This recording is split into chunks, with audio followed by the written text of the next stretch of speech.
मादक पदार्थ विरोधात विद्यार्थ्यांनी काढली रॅली।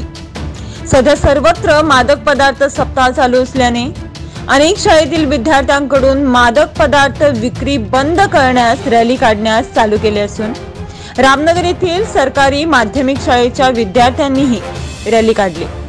तर प्रथम येथील माध्यमिक शाळेच्या विद्यार्थ्यांनी रामनगर पोलीस स्थानकाला भेट देऊन पोलीस स्थानकाची पाहणी करत पोलीस स्थानक म्हणजे काय, गुन्हेगारांना का शिक्षा दिली जाते व या ठिकाणी नागरिकांना कोणत्या प्रकारे न्याय मिळतो याची माहिती येथील पोलीस उपनिरीक्षक बसवराज मबनूर यांच्याकडून घेतली व त्यानंतर रॅली पोलीस स्थानकापासून रामनगर शिवाजी सर्कल तसेच रामनगर गावातून काढत मादक पदार्थ विरोधात घोषणा दिल्या।